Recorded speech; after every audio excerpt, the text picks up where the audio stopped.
तो हम पढ़ रहे थे F T is equal to under root K X square plus C X dash square, ठीक है। तो हमारे पास यहाँ पर के एक्स स्क्वायर है और हमें पता है C dash C into x dash square है, तो एक्स डैश हमें पता है किसका होता है, हमें पता है कि एंगुलर वेलोसिटी होती है जो आर ओमेगा होती है। तो यहाँ पर हम क्या ले रहे हैं, एम्पलीट्यूड ले रहे हैं, तो एक्स ओमेगा है, एक्स ओमेगा का होल स्क्वायर लेंगे तो ओमेगा स्क्वायर एक्स स्क्वायर हो जाएगा। तो यहाँ पर देखें के स्क्वायर एक्स स्क्वायर प्लस तो हम यहाँ पर एम्पलीट्यूड ले रहे हैं स्मॉल एक्स की जगह एक्स कैपिटल हो जाएगा, तो के into x square capital plus हमारे पास omega square C square into x square हो जाएगा।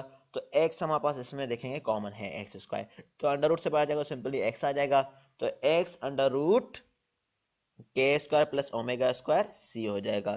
तो हमें यह पढ़ा हुआ है कि एक्स जो हम हमारे पास जो है किसके इक्वल होता है, जो हमने पिछले चैप्टर में हमने पढ़ा था फार्मूला या ये वाला।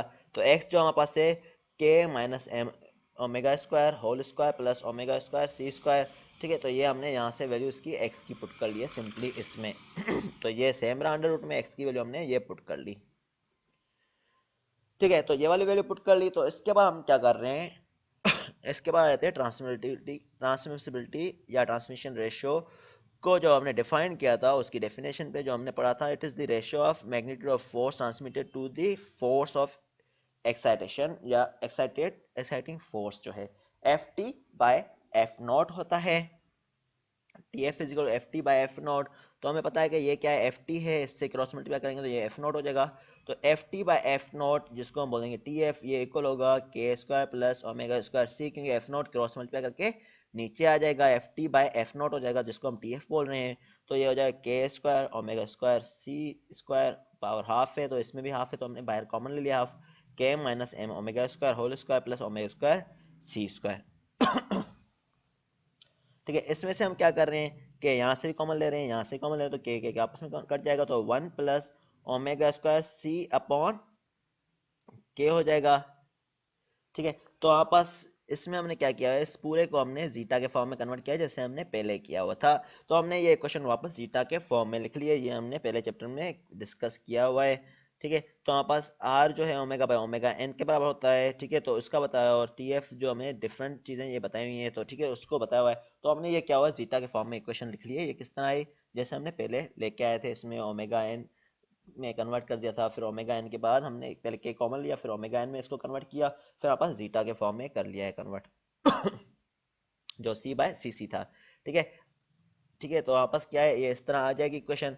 तो 1 plus two zeta R whole square upon 1 minus R square whole square plus two zeta R whole square, तो ये वाली इक्वेशन आ गई। तो हमें पता है कि the variation of T F with frequency ratio R is shown in figure 9.21, ठीक है। तो ये 9.21 में शो की गई है, यहाँ पर बता रहा है। तो यहाँ पर बताया गया है कि यहाँ पर एम्पलीफिकेशन रीजन है, यहाँ पर ये आइसोलेशन रीजन है। तो इसमें डिफरेंट वैल्यूज बताएंगे हैं, जीटा की 0 होगी तो ये इतना होगा। अब हमारे पास ये बताया हुआ है, इसमें क्या बताया हुआ है देखें, in order to achieve isolation the force transmitted to the foundation need to be less than the exciting force, ठीक है। अब वाइब्रेशन आइसोलेशन को अचीव करने के लिए यहाँ पर वाइब्रेशन फोर्स जो हम ट्रांसमिट कर रहे हैं फाउंडेशन पे, ये लेस होनी चाहिए एक्साइटेशन फोर्स से, ठीक है।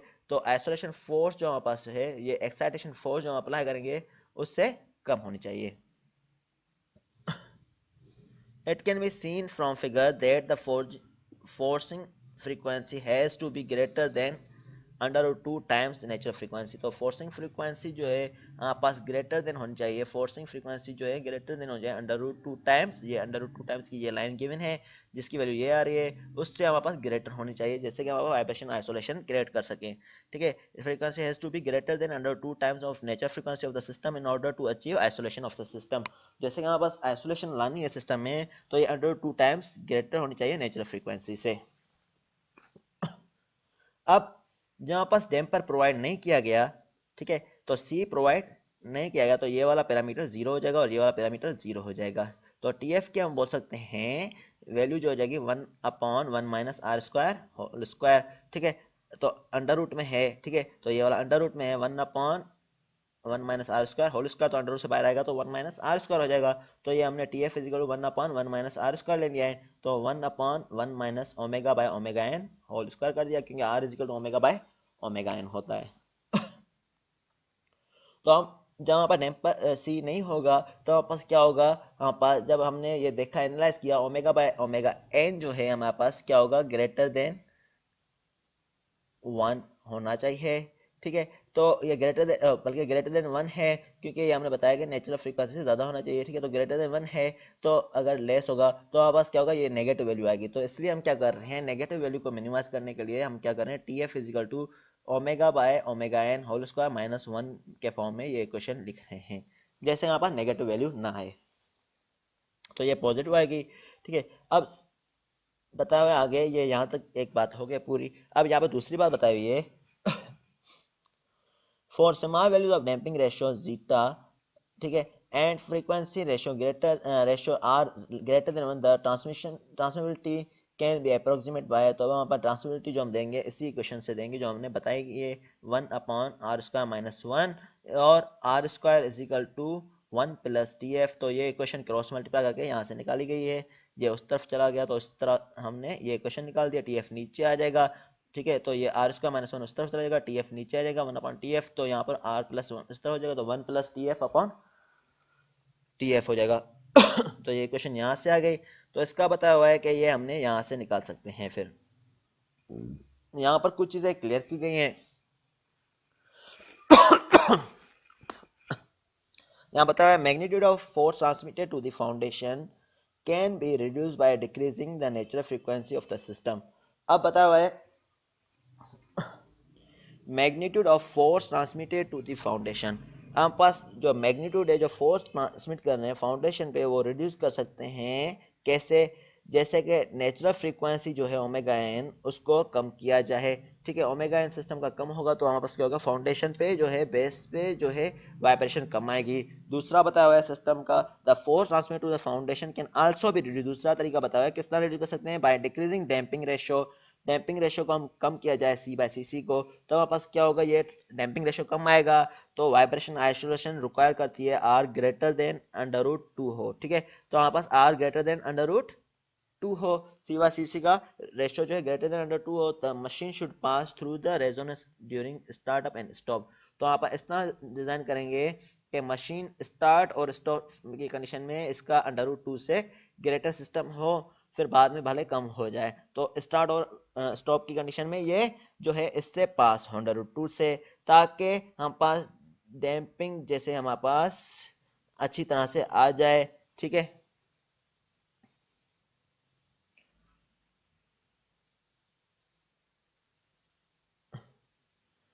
although damping reduces the amplitude of mass for all frequencies, जैसे कि हमें बताया कि डैम्पिंग जो है रिड्यूस करती है एम्पलीट्यूड जो है किसी मास का। ठीक है, तो हमारे पास क्या होगा, डैम्पिंग जो हमारे पास डैम्पर्स लगाएंगे तो हमारे पास क्या होगा, एम्पलीट्यूड तो लाजमी बात है ऑल फ्रीक्वेंसी से कम होता है। It reduces the maximum force transmitted to the foundation.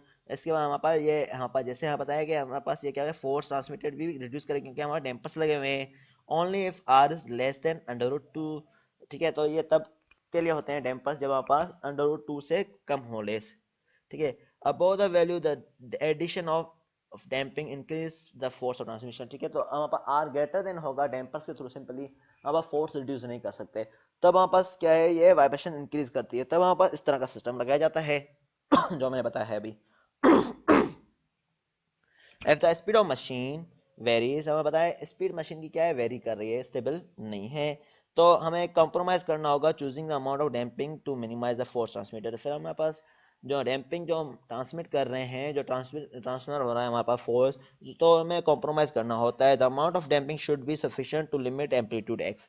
तो हमारे पास इस तरह करते हैं कि तो अमाउंट सफिशिएंट हो जैसे हम डैम्पिंग एम्पलीट्यूड को मिनिमाइज कर सकें एंड द फोर्स ट्रांसमिटेड, और फोर्स ट्रांसमिटेड को भी कम कर सकें while passing through the resonance, जैसे कि रेजोनेंस से पास करते हुए, but not so much to increase unnecessary. अब इतनी भी नहीं बढ़ा लें कि फोर्स ट्रांसमिटेड जो है ऑपरेटिंग स्पीड से भी ज्यादा हो जाए। unnecessary the force transmitted at the operating speed। तो फोर्स ट्रांसमिट ऑपरेटिंग स्पीड पे हो रही हो, इस तरह भी ना हो, तो हमें कॉम्प्रोमाइज करना होता है, हमें चूज करना होता है उस कंडीशन में कि हमने किस कंडीशन पे लेना है दोनों में से। ऐसा भी नहीं हो कि एक्स्ट्रा ही हम ले लें रेस्ट्रिक्शन।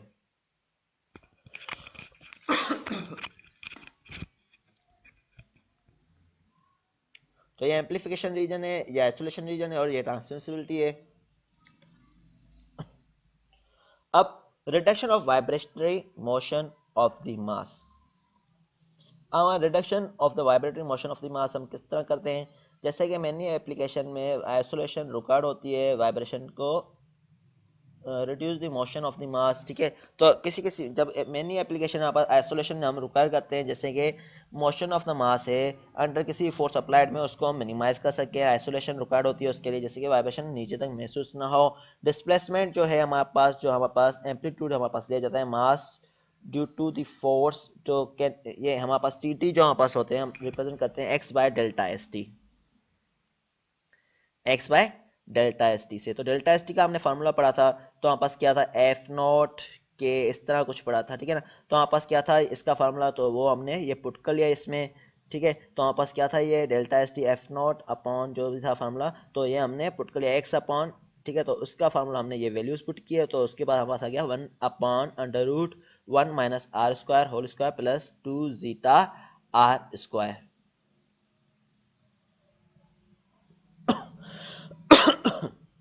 ठीक है, तो ये यहां से आ गया, क्योंकि हमने पढ़ा होता है एक्स बाय एफ नॉट हम ले रहे होते हैं। ठीक है, एक्स बाय एक्स नॉट, तो उससे हमने ये निकाल दिया है, तो के एफ नॉट बाय के इस तरह कुछ था, स्टार्ट में ऊपर लेते हैं, फिर अपॉन में अंडर रूट। ठीक है, तो हम एक्स बार की वैल्यू लेते हैं एफ नॉट डिवाइड बाय, तो एक्स बार की हम ले रहे होते हैं value F nought divide by K. ठीक है, upon under root 1 minus R square whole square plus 2 zeta R square, तो एफ नॉट कैंसिल हो जाएगा और के में कैंसिल हो जाएगा, तो आखिर में हमारे पास ये बच जाएगा। तो ये हम वापस ले रहे हैं। अब बताएं x by delta S T को हम क्या बोल रहे हैं, प्रेजेंट कॉन्टेक्स्ट बोल रहे हैं, या डिस्प्लेस द डिस्प्लेस ट्रांसमिसिबिलिटी और एम्पलीट्यूड रेशियो बोल रहे हैं। एंड इंडिकेट करता है the ratio of amplitude of mass X, ठीक है, टू दी स्टैटिक डिफ्लेक्शन। या रेशियो है किसका, amplitude mass X to the static deflection under the constant force F nought, जिसको हम delta S T F nought by K बोल सकते हैं। ठीक है, अब हमें बताया displacement transmissibility increase to a maximum value हमारे पास कब होगी, जब हमारे पास डिस्टेंस ट्रांसमिसिबिलिटी मैक्सिमम वैल्यू तब होगी जब हमारे पास R is equal to under root 1 minus 2 zeta square ले लिया जाता है, तब हमारे पास ये मैक्सिमम होगी। ठीक है,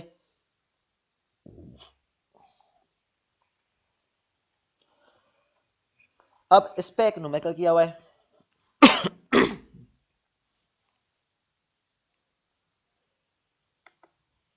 तो टॉपिक समझ में आ गया होगा आपको क्या है, या कोई क्वेश्चन है टॉपिक में, या वीडियो देखने के बाद ज्यादा समझ में आएगा।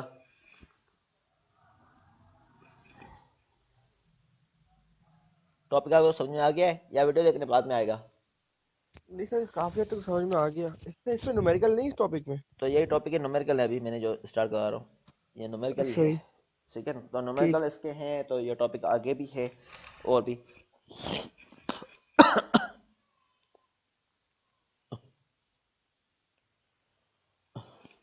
पानी।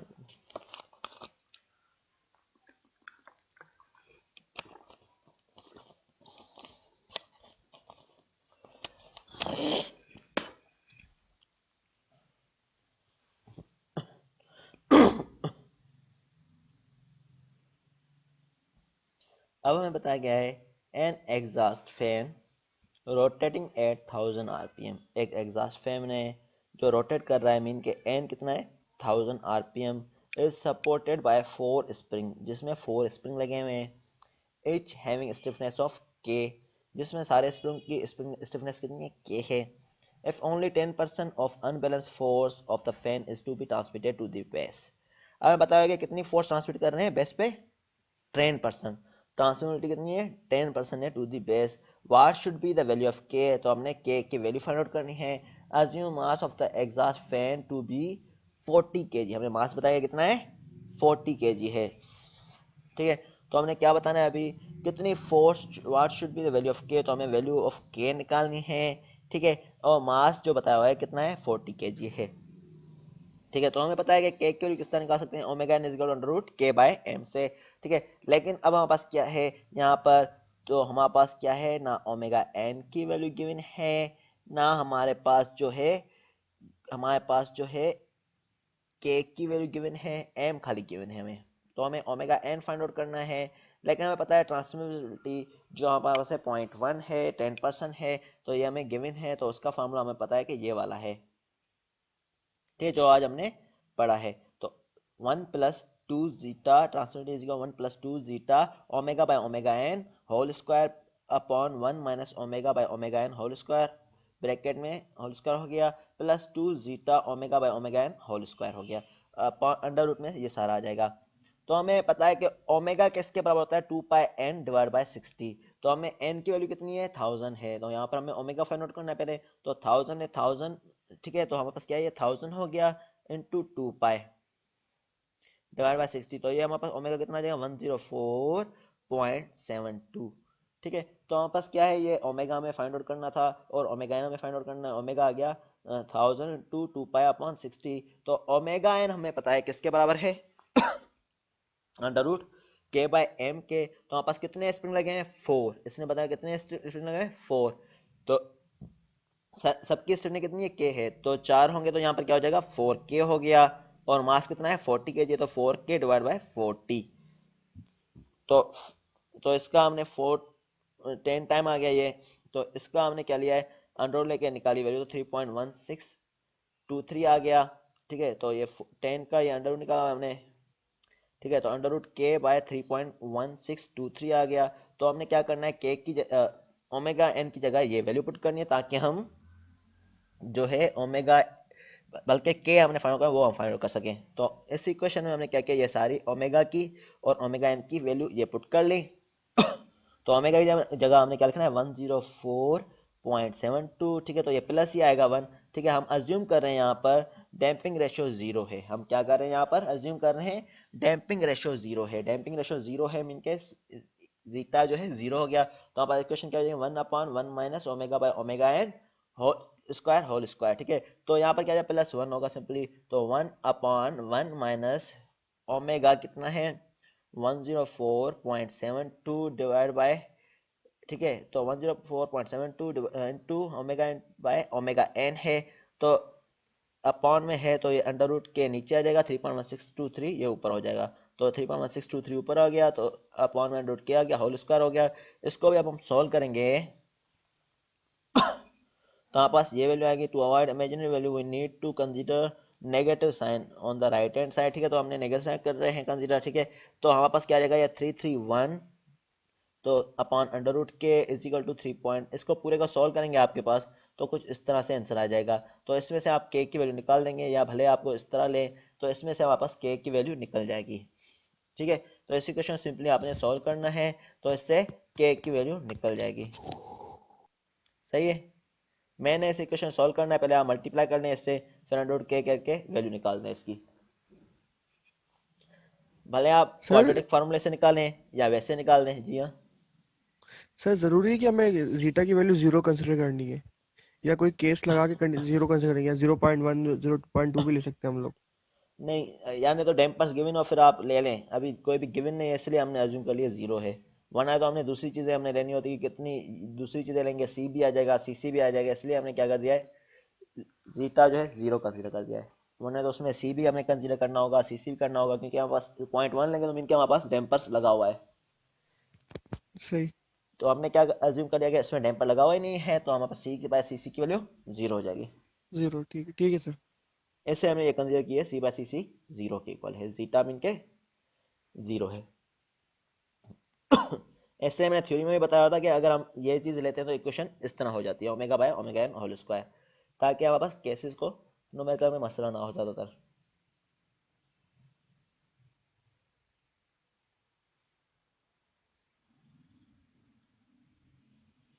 इस तरह का एक और न्यूमेरिकल है, 50 kg mass is subjected to the harmonic force ft 1000 cos 120 t Newton.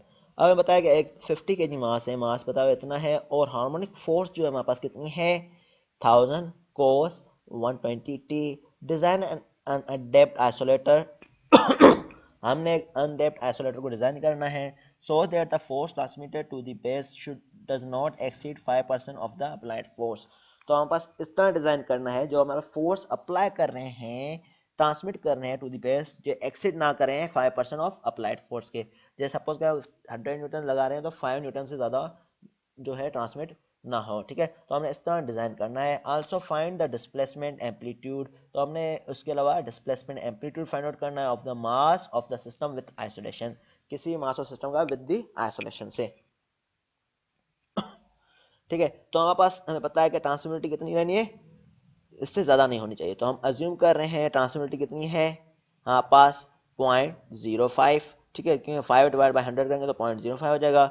और हम अज्यूम कर रहे हैं ईटा जो है अगेन 0 है, ठीक है, ईटा 0 ले रहे हैं ताकि हमारे पास जो है इजिली हम सॉल्यूशन निकाल सकें।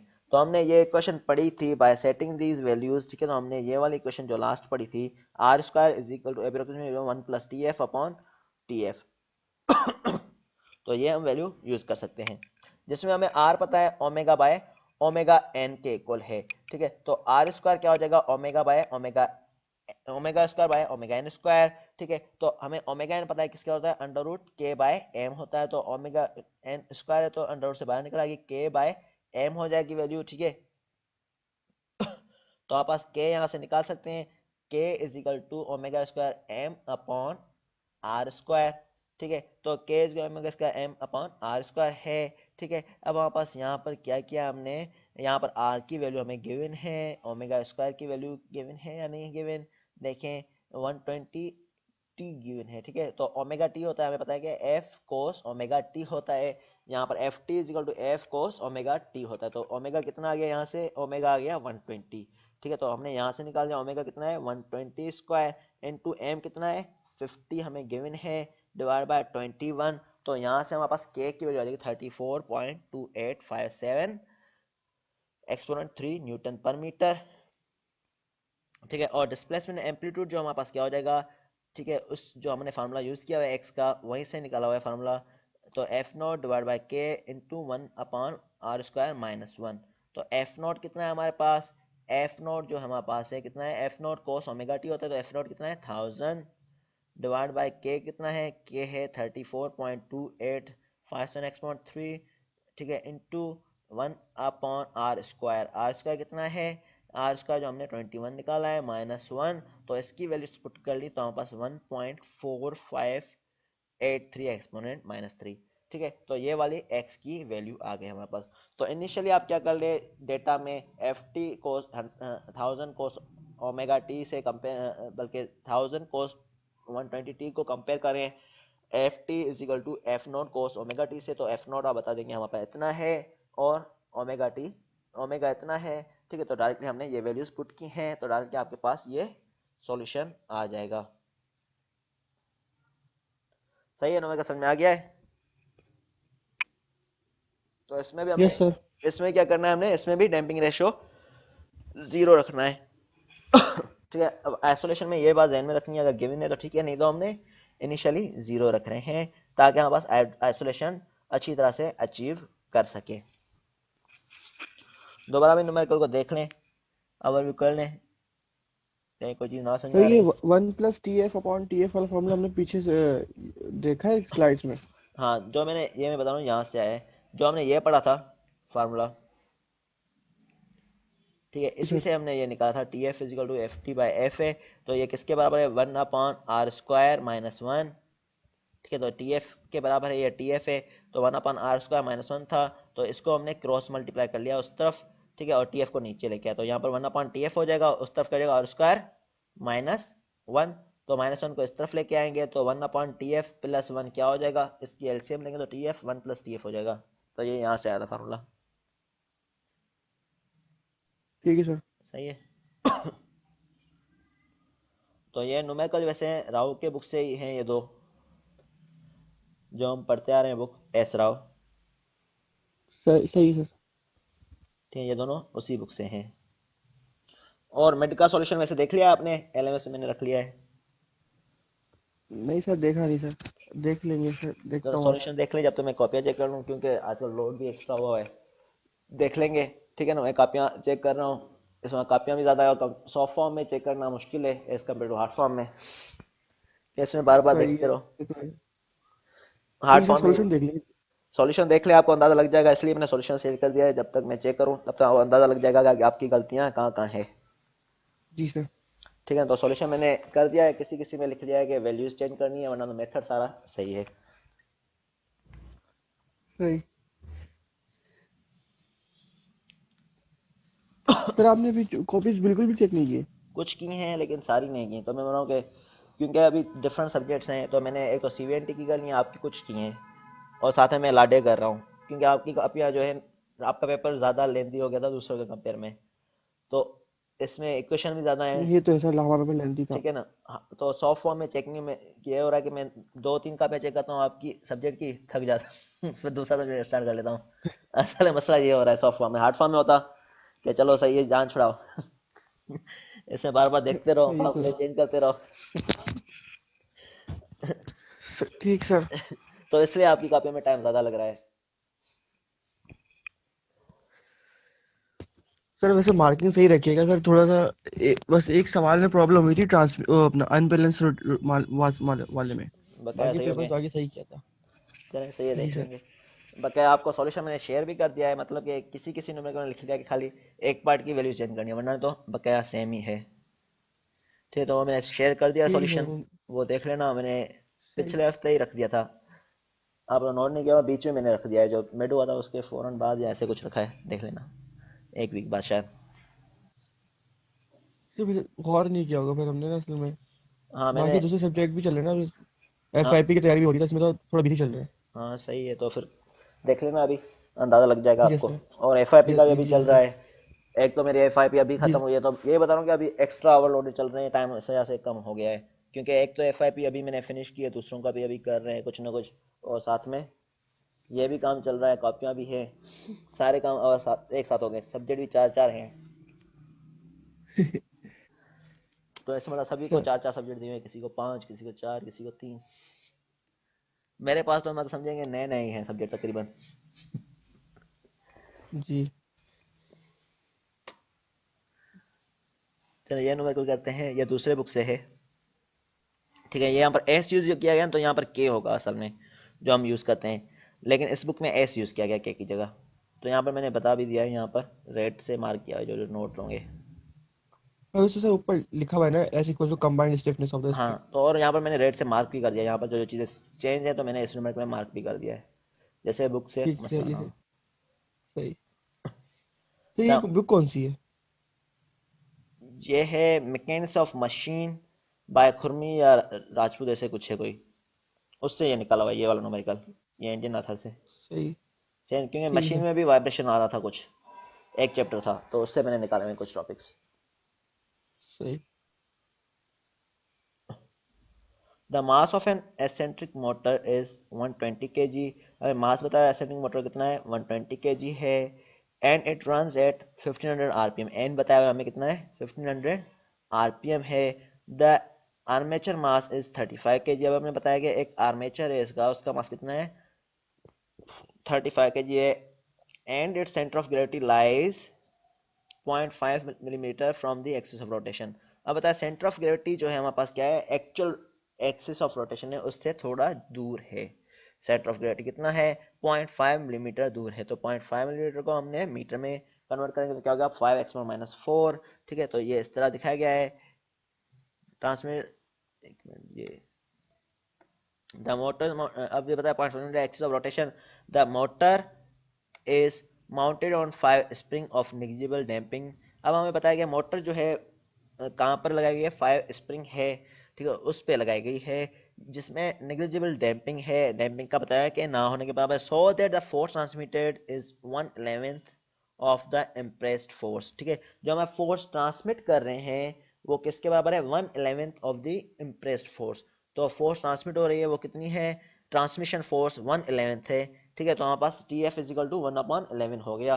ठीक है, ऑफ द इम्प्रेस फोर्स के assume that the mass of the motor is equally distributed among the 5 spring. तो हमें बताया कि 5 स्प्रिंग है, तो मास of the motor equally distribute हो रहा है इसमें। डिटरमाइन करें स्टिफनेस ऑफ ईच स्प्रिंग, तो हमें के फाइंड आउट करना है। दूसरा dynamic force transmitted to the base. तीसरा natural frequency omega N, mean के नेचुरल फ्रीक्वेंसी मीन के हमें ओमेगा एन निकालना है। ये तीन चीजें निकालनी है, ओमेगा एन, के और डायनामिक फोर्स।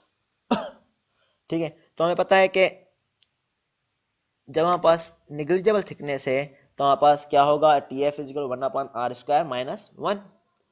ठीक है, तो टी एफ इजिकल 1/r² -1 है, तो हमें टी एफ इजिकल 1/11 है इज इक्वल टू 1/r² कितना है, omega by omega N square -1, तो 1/11 इज इक्वल टू 1/ओमेगा एन होल स्क्वायर -1।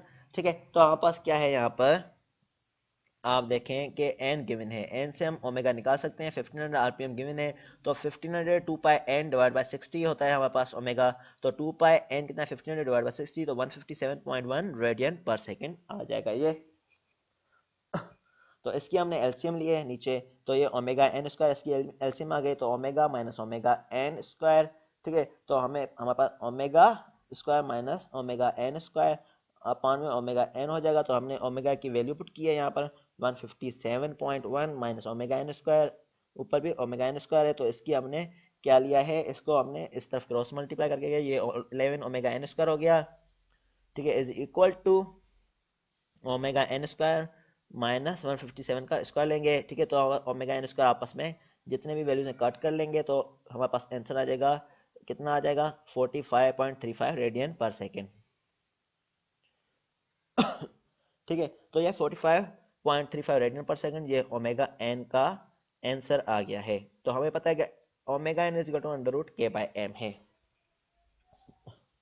ठीक है, तो हम क्या ले रहे हैं, इनिशियली जो मास ले रहे हैं इलेक्ट्रिक मोटर का, जो टोटल मास ले रहे हैं लाजमी बात है, तो सिस्टम का मास लेते हैं, तो omega N is equal to under root K by M है, तो एम 1 ले लेंगे क्योंकि टोटल मास कितना है इलेक्ट्रिक मोटर का 120 kg है, तो के हम यहाँ से निकाल सकते हैं, ओमेगा एन कितना है 45.35 is equal to under root K same रहेगा, एम की जगह 120 लिख लेंगे। ठीक है, तो हमारे पास क्या है 120 इंटू 2057। ठीक है, तो हमारे पास क्या आ जाएगा, ये 2057 स्क्वायर का स्क्वायर है ओमेगा स्क्वायर का, तो हमारे पास कितना 2057 है, वरना ओमेगा की 45.35, तो 45.35 पुट कर लें या 2057 डायरेक्टली पुट कर लें। ठीक है, 45.35 होल स्क्वायर करते तो आपका ये आंसर आता, तो 120 इंटू 2057 इज इक्वल टू कितना हो जाएगा 246840 न्यूटन पर मीटर। ठीक है, तो ये टोटल स्टिफनेस आ गई स्प्रिंग की। तो हमारे पास स्प्रिंग कितने हैं वैसे 5, तो हमें ये बताया कि स्प्रिंग कितने हैं, तो 5 है। जैसे कि पिछले में अगर हम 5 के ले रहे थे, तो यहाँ पर 5 से डिवाइड हो जाएगा, हमने बताया कि इक्वली माउंटेड है 5 स्प्रिंग पे है, तो 5 से डिवाइड कर लेंगे, तो हमारे पास ईच स्प्रिंग क्या आ जाएगी, कितनी है हमारे पास 49368 न्यूटन पर मीटर। तो ये के की वैल्यू हमारे पास आ गई स्टिफनेस ऑफ द स्प्रिंग। ठीक है, अब हमने क्या करना है, स्टिफनेस ऑफ द स्प्रिंग मिल गई, अब हमें dynamic force transmitted to the base. ठीक है, तो हमारा डायनामिक फोर्स जो हमारे पास क्या होती है, हमने ये पढ़ा था M square omega M to बल्कि एम ओमेगा स्क्वायर आर था। ठीक है, जब हमारे पास मास अनबैलेंस था, ठीक है, तो एम ओमेगा स्क्वायर आर था, ये फार्मूला हम पढ़ चुके हैं, जो बल्कि रोटेटिंग अनबैलेंस में अभी हमने देखा भी था। ठीक है, रोटेटिंग अनबैलेंस से ये मास आया है एम ओमेगा स्क्वायर आर। जैसे यहाँ पर अनबैलेंस कोई फोर्स होगी, जैसे कि हमने आज देखा था, तो उसमें क्या आर्मेचर मास क्या है, कोई भी अनबैलेंस मास हो, तो हमारे पास क्या है ये एम ओमेगा स्क्वायर आर, जो हमने टॉपिक में पढ़ा था, तो ये वहां से आया है। एम कितना है 35, हमें दूसरा मास हमें गिवन है 35 इंटू ओमेगा स्क्वायर, हमने अभी अभी फाइंड आउट किया कितना 157.1 होल स्क्वायर इंटू आर कितना है 55 एक्सपोनेंट -4, तो ये कितना हो जाएगा 432 न्यूटन एफ आ गया। इस तरह डायनामिक फोर्स ट्रांसमीटर हम किस तरह निकाल सकते हैं, F T F is equal to F T by F naught. ठीक है, एफ टी कितना है 1/11 इंटू एफ नॉट कितना है 432, अभी अभी मैंने फाइंड आउट किया है, तो इसके इक्वल है, तो हमारे पास 1/11 इंटू 432, तो 432 अपॉन 11 कितना हो गया 39.27 न्यूटन। तो ये डायनामिक फोर्स ट्रांसमिटेड इतनी हो गई। इस तरह natural frequency of the system कितनी हो जाएगी, जो हमने फाइंड आउट की है, कितनी की है 45.35 रेडियन पर सेकेंड। सही है, क्लियर है। जैसे क्लियर है सर, एक बात समझ में नहीं आ रही। जी इसमें हाँ, जो आपने ट्रांसमिसिबिलिटी रेशियो लिया है 1/11, वो कैसे आया? ये कैसे है? तो यहाँ पे बताया हुआ है द मोटर इज, यहाँ पे देखें स्टैंड में पढ़ें, आप खुद पढ़ें, स्टैंड में देखें, स्टैंड में पढ़ें। सही सही सही सही सही, समझ में आ गया, सही सही है। The motor is mounted on 5 spring negligibly damping so that the force transmitted is 1/11 of the force one impressed, ठीक है। तो ठीक यहाँ है, पर सही फोर्स समझ में आ गया। ट्रांसमिटेड जो हमें पर से ट्रांसमिशन फोर्स बताया हुआ है, जिसको हम ट्रांसमिटेड फोर्स हम बोल रहे हैं या ट्रांसमिशन फोर्स, दो नाम दिए हुए हैं, तो वो बताएगा 1/11 है। तो इसलिए हमने क्या लिया है, इसको 1/11 लिया गया 11। है, ठीक है। ठीक है। फिर भी देख लें, कोई डिफिकल्टी हो तो पूछ लें, नहीं सर, बाकी समझ में आया, आसान समझ करता। ठीक है ना। तो हम क्या कर रहे हैं इसमें, नॉर्मली डैम्पिंग जो है हमारे पास, सी जो है डैम्पिंग रेशियो हम जीरो ले रहे हैं इस तरह के न्यूमेरिकल में, जो भी हमने अभी तक आइसोलेशन के की है न्यूमेरिकल, ठीक है। भले इस बुक का हो या उस बुक का हो, फार्मूले सेम ही यूज कर रहे हैं। या बल्कि आपको आज रोटेटिंग अनबैलेंस रिपीट करने से ये फायदा हो गया कि ये फार्मूला आपको पता चल गया कहाँ से आ गया है, यस सर। वरना तो आप सोच रहे होते कहाँ से आ गया। कहाँ से आ गया? ठीक है, सही है। सही है ना। तो रोटेटिंग अनबैलेंस से है ये, जैसे हमने आज पढ़ा था जिसमें दो फोर्सेस थी, तो ये वहां से लिया गया है मास।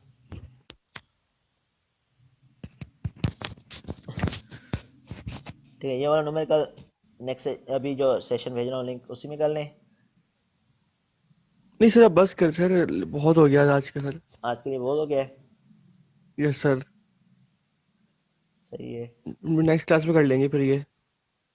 चलो इंशाल्लाह नेक्स्ट क्लास कर लेंगे।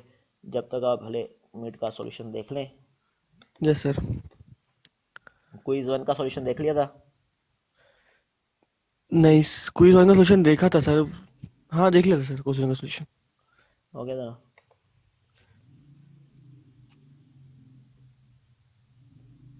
बल्कि कॉपीज में नहीं है या सॉल्यूशन इस तरफ है,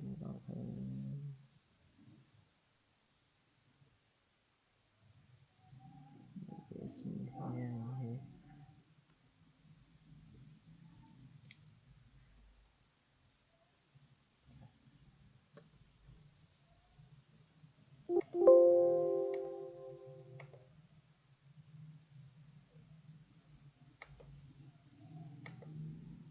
ठीक है, ये क्विज वन का सॉल्यूशन है।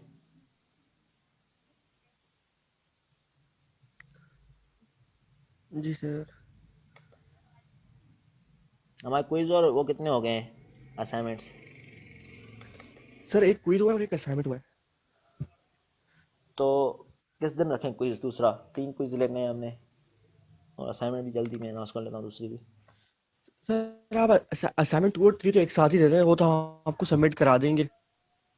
चलो वो ऐसे कर लेंगे, 2 और 3 डेट एक ही साथ रख लेता हूँ सबमिशन की, ठीक है। हाँ, टू सबमिशन की अनाउंस एक पहले साथ कर रख लेता लेंगे। हूँ। और क्विज कब जी। रखें, सेकंड, कमिंग मंडे? सर हाँ, मंडे। बल्कि मंडे ट्यूसडे रख रख लें लेते सर, हैं, ट्यूसडे रख क्योंकि लेते हैं। ट्यूसडे रख लें, क्योंकि सैटरडे हमारी प्रेजेंटेशन है हाँ एफआईपी की। ट्यूसडे को रख लेते हैं, सही है। ठीक है सर, ट्यूसडे रख लें। ट्यूसडे को रख लेते हैं क्विज। तो टॉपिक बता देना, आप सही। लोग मैसेज कर लेना मुझे। सर इसी टॉपिक का है जो आज आपने पढ़ाया है, आइसोलेटर का। आइसोलेटर्स का कर लें। जी सर। और दो टॉपिक का करते हैं, आइसोलेटर और दूसरा आपने कौन सा पढ़ा है इससे पहले? इससे पहले क्लास मैंने नहीं ली थी शायद। देख लेते हैं कौन सा था।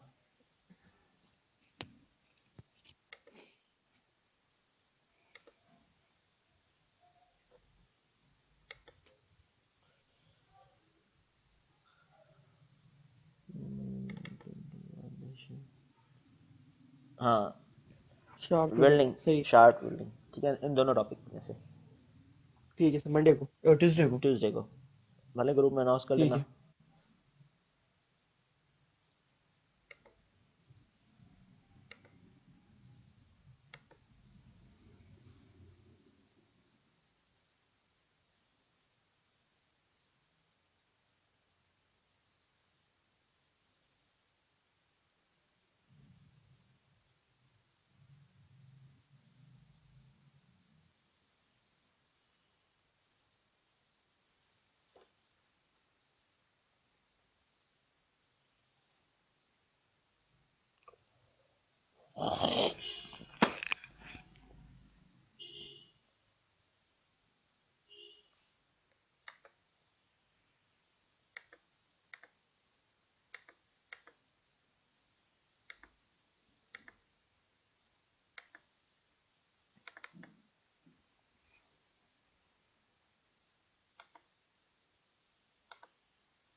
ये मिड पेपर था, ये तो एज इट इज था क्लास की तरह। जी सही तो है। पहला वाला सवाल आसान था। सेकंड ये था। सेकंड भी आसान ही था सर। सेकंड तो उसको हाँ सेकंड में सर सिर्फ हमें ट्रांसलेटिव अपना रोटेटिंग अनबैलेंस वाले में थोड़ा प्रॉब्लम हुई थी, इसके अलावा हमें किसी सवाल प्रॉब्लम नहीं थी। सही, ये वाला भी हो गया था थर्ड।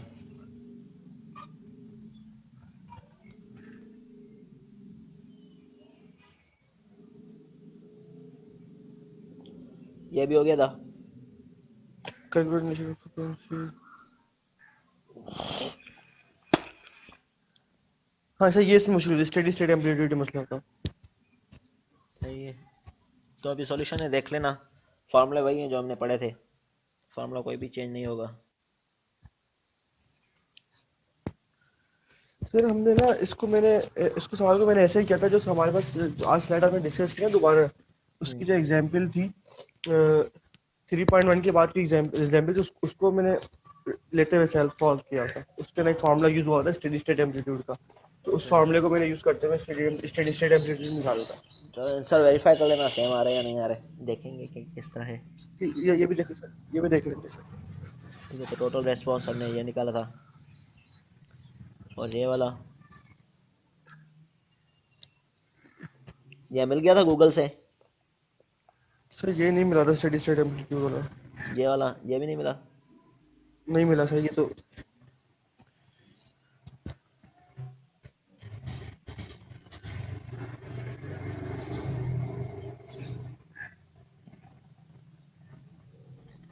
इसकी स्टेटमेंट कुछ और थी, वरना एज इट इज मिल जाता।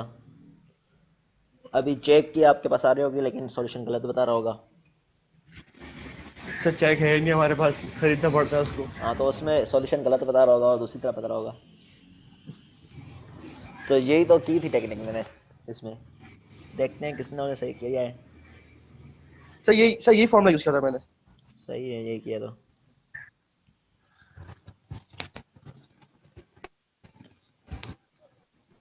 ठीक है, इसमें खाली वैल्यूज चेंज करनी है, मेथड ये था। इस हाँ मेथड तो यही हुआ था सर। इसके फॉर्मूले तो बुक से मिल गए थे। हाँ, तो फॉर्मूला बुक से मिल गया, मेथड खाली वैल्यू चेंज करनी थी। और आगे बी पार्ट था इसका, ये वाला मैंने इसकी एडिशन कर ली थी साथ में, इसकी वैल्यू सही यूज हुई है। ये ये क्वेश्चन मैंने नंबर 5 का पार्ट की बात कर रहे हैं आप? इसी का ही एड था, फिफ्थ क्वेश्चन का पार्ट, जो आगे क्वेश्चन सेकंड पार्ट पूछा भाई बुक में। हाँ तो सर आपने उसमें कोई इक्वेशन अनडैम की इक्वेशन लिखी थी, इसकी डिस्टेंस की डिस्प्लेसमेंट की इक्वेशन लिखी थी हमें ना, हाँ। अनडैम की, हम्म, अंडर डैम की। हाँ जी वो हाँ। लिख ली थी हम लोगों ने। ठीक है, तो आगे मैंने ये वाला बढ़ा लिया, बुक में इतना था तो मैंने आगे बी पार्ट करके दो जी न्यूमेरिकल को कंबाइन कर लिया था मैंने। जी जी सर।